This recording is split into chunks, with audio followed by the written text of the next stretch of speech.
A new Wall Street Journal poll shows that Vice President Kamala Harris has taken a narrow lead over former President Donald Trump. Harris had 48% support to Trump's 47% in a head-to-head test, claiming an advantage within the survey's margin of error.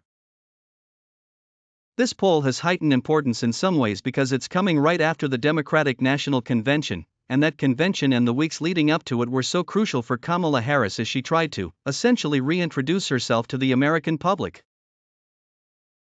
Here are the major takeaways from the poll. According to the poll, more than 80% of people say they feel like they know enough about Harris to have an opinion about her. There could be some downside there if she's still trying to tell people things about herself, but it's clear that she has established herself with voters in a way, and at least some of the stories she's trying to tell appear to be breaking through. You really saw this in full display at the Democratic National Convention, an effort to tell a story of Harris, both as a politician but also as a person. The middle class is where I come from. My mother kept a strict budget. We lived within our means, yet we wanted for little. And the story she's trying to tell is that she is somebody who is thinking about the middle class. She is concerned about prices and the price of housing. She has plans to try and work on these issues. She's trying very hard to connect with voters and say that she understands and is going to fight for them. But Trump still holds advantages over Harris on key issues like the economy and immigration. And that, I think, is probably part of the reason you're seeing his advisors really want him to focus on policy, want him to focus on issues like that, because that is where he is the strongest.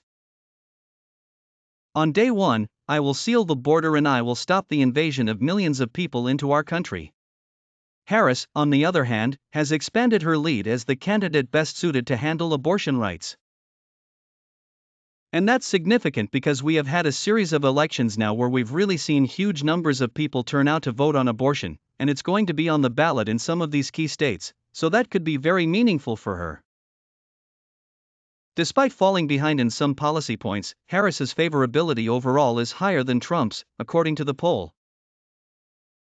Harris's improving numbers in a lot of these categories suggest that Trump has really struggled to land an effective critique of her, that his efforts to label her extreme or out of step with a lot of the public, they haven't really worked yet.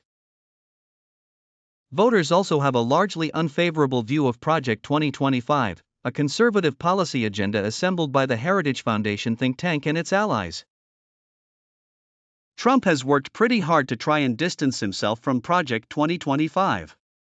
He has said that this is not a blueprint for another administration, but certainly Democrats for now seem to have been pretty successful in giving the public a negative view of these policies. Their Project 2025 will make things much, much harder for people who are just trying to live their lives. As we're looking ahead, we're going to see both of them out in the battleground states a lot. That's happening already. There's going to be a lot more campaigning. And the next really big opportunity for both of them is the upcoming debate on September 10th in Philadelphia, and both sides see that as a big opportunity to remind voters about the candidates and to really see them against each other for the first time. Follow my channel, YouTube.